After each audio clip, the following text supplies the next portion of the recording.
Welcome back to the Texas Truck Channel. I'm Brian, and behind me we have one of our favorite entries to the full-size truck segment. That's right, the all-new Tundra. This one happens to be the 3.4 liter twin-turbo V6, non-hybrid, which is actually our favorite flavor of powertrain, and it's the 1794 trim level, which is code for Toyota's King Ranch. If you had to make a lateral parallel for Ford King Ranch, for Toyota 1794, limited Toyota Lariat Ford. Just kind of little trim caveats there. Let's talk about the exterior looks. We don't think this is a thing of beauty. We also don't think that most trucks are things of beauty, but it does look pretty good. It's grown on us a lot. We're happy with it. One of the criticisms we have of the new Tundra design is that there's not really a signature look other than just grille, and this one has a lot of give to it. Something else I would like to consider for this actual grille, these little dimples would be super cool if they were backlit like Hyundai has done with a Tucson. That'd be a neat feature in the future. Other than that, the headlights are amazing. Aesthetically, they have Allen keys that are embedded into the LED housings. They're probably not real, but they look really cool and they work excellently. This one's a long bed, which is not our favorite variation of pickup truck, but it hides its proportions really well. We think it's because the rear tire is centered up perfectly in the bed itself, because the Tundra happens to be a shorter looking bed in terms of where the wheel is placed. Whereas on like Fords and GMs, that long bed, you can see all that gap right there. This one looks really good. All that covered, let's hop to the interior and see what Craig has to say about that. Oh, hello. Welcome to the interior portion of the all-new Toyota Tundra 1794 edition. And as Brian said earlier, this is the equivalent to the King Ranch edition that the F-150 has if you're trying to compare trim levels. It's pretty nice back here. The reason we're back here is because, first off, Toyota's had this solved for years, and we commend them for that, and they should get all kinds of praise for it. This seems simple. Why can't everybody do this? Goodness gracious. Also, the interior of this truck is really nice. You get a nice 1794 stamped into the interior, the wood trim on the front dash. You get a huge, their new Toyota infotainment, which is almost so big that when you're sitting in the driver's seat, I keep kind of looking back because it's so big and in your face. Sightlines aren't the greatest in this, but everything else is really good. In fact, ergonomically, this might be our favorite in the segment. As far as the rear seat goes, one of the other reasons I'm back here is because I get the nice panoramic roof, first for Toyota. Don't know why it took them so long to figure that out, but they did. But you also get rear crotch chillers. And so I'm sitting back here because it's cool and comfortable. With that, let's get into the shop and see what there is to talk about. Welcome to the in the shop portion, and normally this is the under the hood segment, but we're not doing that today because, well, we've already driven this with the Limited. See our previous video. We've talked about the 3.4 liter V6 twin turbo, we love it. But what I want to talk about is more real world mileage. And that's why I'm underneath here, because we've got this active shutter right here. That active shutter is supposed to really help with aerodynamics and drag. And in fact, this entire truck is all about that. That's why there's also no tow hooks underneath here. It'd be hard to do a tow hook and have an active shutter. So, not sure what that all means, except that it should mean you get really good fuel mileage. The EPA has this rated at 17 city, 22 highway. Not terrible for a full-size truck, four-wheel drive, long bed.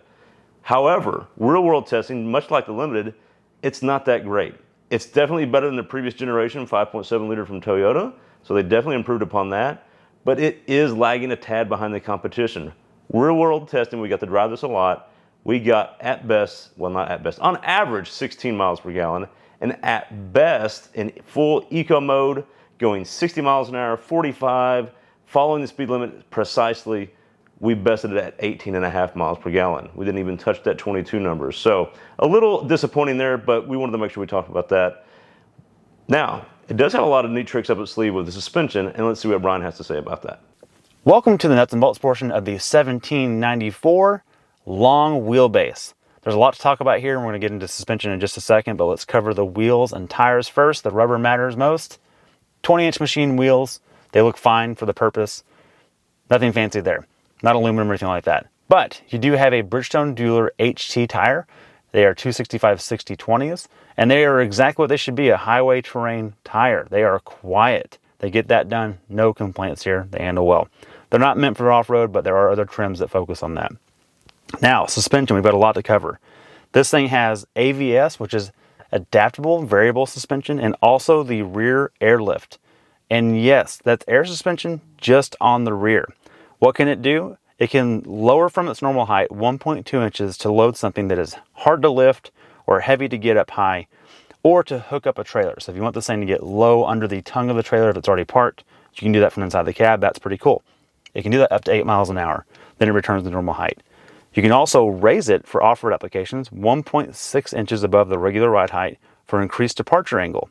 This can be used up to 18 miles an hour. So if you're doing rock crawling, doing slower things, you need to clear an obstacle, you can, but you can't run down the highway with it. Now, front air suspension was considered by Toyota, but it was ultimately skipped because Toyota decided to spend their R&D money on the hybrid powertrain. They felt like that was a better place to put it. They'd also determined that front suspension airlift was mostly beneficial for lowering the truck on the highway to get better mileage. I feel like that's a little bit short-sighted. If you're going to do something off-road, they're forgetting the advantage of getting higher on the front nose as well. But that's a choice they made, and that's what we have. Now, let's talk about AVS, the adaptive variable suspension. This is developed by Hitachi and Aisin. It uses a solenoid that's mounted to the shock absorber, and all that does is open and close oil orifices throughout the shock. This thing can adapt to measurements, and so it reacts constantly while you're driving, and it has actual ride height sensors on every corner, and it also has a G meter in each corner to see what each corner is doing all the time. And you know what? We can hardly tell a difference between the modes. That's how good it works. It's not drastically different, but it does everything it needs to do. Now, as far as the AVS and the air ride is concerned, they can only be had on the 1794 trim and the Platinum models. It does come standard on the Capstone. The air ride is available as an independent option on everything SR5 and up. All that covered, let's get on the road and see if it's any good. All right, Brian, enough shop talk. We talked about the active suspension, the things that are different there from the last Tundra we have. Reminds me, let's go to Sport Plus. Oh, there yeah, we Sport go. Plus, because we want to get a good time out of this. This is a long bed, loaded up luxury truck. Let's see what it can do. Let's do it. Oh, wait, one more thing. Gotta fold the mirrors in. Oh, yep, aerodynamics. Active aero. All right. And I'm gonna actually launch this in 4 high. Okay. Flip it to 2 high mid-stroke. That's our best result so far. Okay. Let's load it. I like things mid-stroke. Hit it.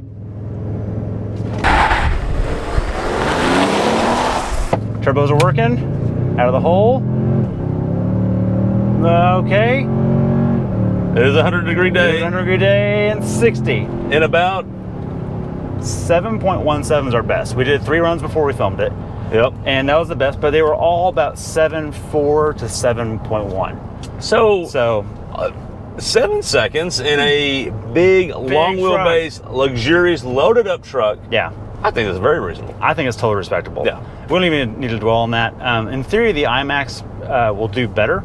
The iForce Max will do better. Sure. Because it has a hybrid add-on. We've driven that before, but it was a pre-production and it wasn't really feeling up to snuff. Yeah, so we're looking forward to getting our hands on that. We'll get on that soon, and we'll post those results as well. So, all that out of the way, I really want to talk about suspension because that's a big difference here. Suspension, long wheelbase, and tires a little different. How does that all add up to be different in this truck? Okay, long wheelbase. This is the most livable 4-door long bed half ton we've driven. Yeah, totally agree. Because we've driven a lot of other brands that do that, and they're harder to park. They seem cumbersome. They look stupid, in my opinion. Like proportion-wise, you're like, oh, what's going on? And you look at this one, and you go, it doesn't look odd. No. And then when you go to park it, it doesn't park odd. Yeah. In fact, with a great camera system, it's been really easy to live with. Other than not being able to see forward, or sideways. The Dumbo mirrors are blocking a lot of things, and when you make them wider, it just moves the blind spot to the side of you, not the 3/4. You can't see this half of the right. When you're right. Yeah, so. But if you're towing, they're going to work. That's the whole point. Okay, but onto the suspension and tires. Okay, so we do have adaptive variable suspension. AVS. Not ABS. Nope. VS. I've been driving in comfort most of the time because I do a lot of urban streets, and I can barely tell the difference. Same here. Between comfort and normal, and then equally normal to sport and sport plus. I will say that the suspension tuning is quite good. Yes, it is. Honestly, and I noticed this in the last truck too. Yeah. I felt like it's kind of like, and the Highlander recently, they've kind of done the GTI trick where they ride well, but they also have good lateral grip. Really pleased with that. It never get this bouncy chop, at least in my driving, but how does it handle your neighborhood, which is the real test? It's okay. Okay. Yeah. Well, what about its competitors? We've driven Ram, we've driven F-150s, Chevy. So the Trail Boss rode softer, better, more compliant, but less controlled. So because of that, the leaf springs out back, it would bounce sideways over steps, over. This doesn't do that. This doesn't do that. As the coil ride, it does not do that. The coil ride helps a ton. Yeah, or the 5-link, sorry. That being said, though, the F-150 trimmer rode great and was composed. Yeah, that's true. So there's that. I don't know how they did that in leaf springs, but they pulled it off. Okay, and that thing has so much travel, that might be part of it. And this isn't that same competitor. So let me ask you this. Yeah. AVS, we've driven this with AVS and the Tundra Limited without the AVS. Well, the Limited had the Bilstein shocks because it had the TRD off-road package. Which would you prefer? The TRD, for sure. I agree. Totally agree. This is not enough difference to be worth it. It's not a difference, and I would rather it be a little less complicated if I were going to own it a long time. And I think that shock will be cheaper on Rock Auto in 10 years than this one will be. The bigger deal is the coil springs out rear, and they all got that. And I want to talk about the air ride real quick. It's low, lower, and kind of normal. Those are the right heights. I feel like it needs to be higher if you're going to do air ride. It's not a big enough a change. And that's really it. But as far as drive goes, you can't really tell a difference there. Right. All right, with that, hill test! Hill test, do it! All right, so we're going to give it the old hill test, try to go up the spot we normally go with all the off-roaders. But we also have a bypass, which we think we're probably going to need. But let's, I want to just see, it's really gotten rutted out. You can see it's got some ruts where the tires were at and that ledge. Don't think this bad boy is going to be able to make that, but we will, we'll give it a shot. All right, Brian, you want to give it a shot on the old big test or the normal hill with the ruts? Yeah, I think we should. And a little background, we've driven this thing up a hill climb once before. I have. You have. It was very impactful.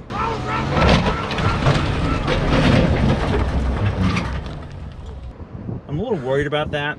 And also, so I looked up the approach angles before we filmed here today. It's 21 degrees in the front on approach, 24 on departure, but I'm not worried about that so much, although that was a problem last time. Toyota doesn't publish the breakover at all, and this is long wheelbase, so we're going to be a little cautious with that. And we have the side steps.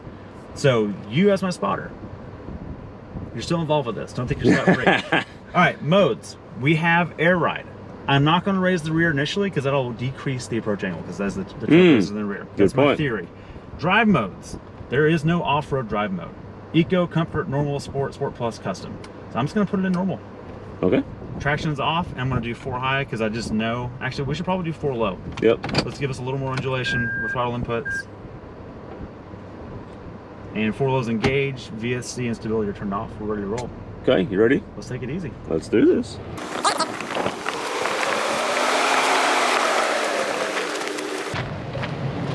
Okay, so we get into the ledge, slow down.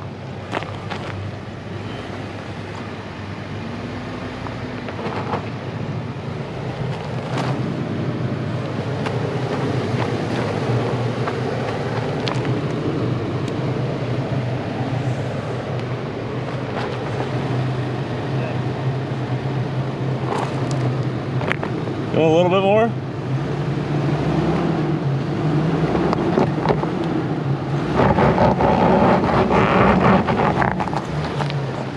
Okay, hang on. Okay, no step. No, wait, hold on. All right, do you have the air ride up? I don't. I'm gonna do that right now and try and help us not struggle in the breakover angle. So we're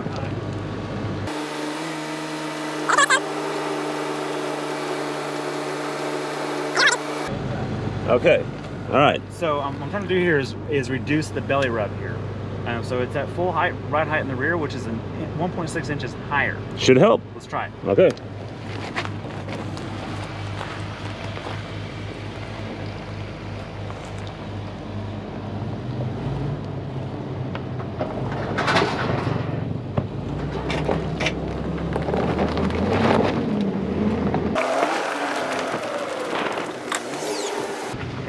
That's not bad. Yeah, no, it definitely seemed like it helped. I think we heard the muffler a little bit there, but that's but less than the last time. Yeah, and those are scrapable items too because they're suspended. It's fine. Hey, you know, in that scenario, I think it would have hurt the approach angle if we'd raised it first. But it actually did fine going up, and then the belly rub was minimal for a long wheelbase. I'm impressed. We've scraped more in other vehicles. Well, that's what the Toyota's engineered for, so someone's happy at Toyota. Agreed. Let's take it back and wrap this one. That's it. All right, Brian, it's been a long shoot. It's time to wrap it up. It has. We've, but this is our second time in the Tundra, and we've really enjoyed it. Yes, we have. And we've got some objectives and subjectives to get to. Hit it. All right, objectively, the EPA rated this thing higher at 1722, which is better than the previous model. Subjectively, though, in the real world, what's happening? It is better than the old V8, which was awesome in its own right, because I was hysterically bad at fuel economy, but it is not on par with its competition. It seems to be a little less than the 150 EcoBoost, which is really what this is competing with. Right. We never hit those numbers. Right, fair enough. Objectively, engineers will tell you over and over again at Toyota that they really focused on three things, and that is quality, reliability, and durability. Which means this durability over time. Which means this thing should last forever because it's a Toyota. You can't break it. It's perfect. Subjectively. Yeah, it's going to last a long time, but so is its competition. I don't think that this is the Toyota of the 90s where everything else really was not very good. Yeah. They're all really good now. And as far as quality control is concerned, I feel like this one escaped the QA just a little bit. But it is a early run. It's actually a 2021 production of December. This is definitely a pre-pro and it's a press fleet vehicle, so keep that in mind. Objectively, at least according to us, long wheelbase trucks are made just for towing and look really odd and are not proportioned well. But subjectively, Brian, with this one? This one got past our metrics. It doesn't look as weird as its competitors do with a four-door and a long bed.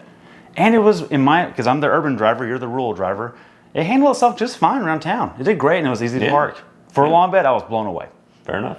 All right, Brian, in the last Toyota Tundra video, my last question for you, you mentioned that when we said who this truck's for, and you said it's for your brother-in-law because he likes to do lifestyle things. This is a lifestyle truck. And so towing, he's got a boat, get better mileage than the old one. Yep. Is this one for your brother-in-law? Who is this truck for? It is not for my brother-in-law, Pete. Hi. Because it's not the hybrid. He has sworn that if there's a hybrid option, he's taking it, and it's all about range. It's not about MPG, it's about range. Has he considered an extended range fuel tank? He has. And in his scenario, that's just not an option. So keep that in mind.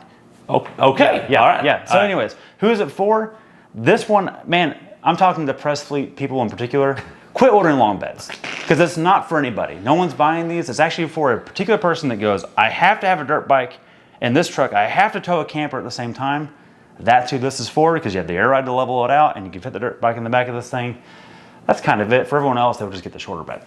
Sure, but if you had to get along with this is not the worst. And I'll say this truck is for those that were considering Toyotas before but didn't like the interior and it just wasn't right. And if you get the higher trim, it wasn't really a big upgrade. Yes. This higher trim is, if you're looking at a Lariat or the equivalent of a Silverado. King Ranch or a High Country, Denali. All those, this competes with that now and is almost as good or better. Right. In fact, ergonomically, I think it wins out on almost all of them. It's completely fresh. And so that's where I think this truck's for. Toyota's now in that ballpark. You need to be thinking about it. And there's no Toyota tax or discounts. No, it's right in the ballpark. Right, all the others are all the same price, the same based on trim levels. You need to consider this one. You absolutely do. And I want two things I want to end on.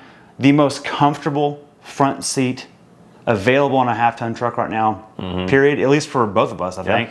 Very adjustable seats. And the least comfortable headroom-wise second row available on a full-size truck right now. Really weird conundrum, but the interior quality it's just screwed together really well. Save for those Dumbo mirrors that are really big and they kind of, they shook. And that was odd. But anyways, outside of that, great truck. I would recommend it to a lot of people. All right, Brian, I think that's a shoot. Check us out on TexasTruckChannel.com. All the socials and all that fun stuff. Everything. Texas Truck Channel, everything. And thanks for watching. Thanks for watching. See you next time.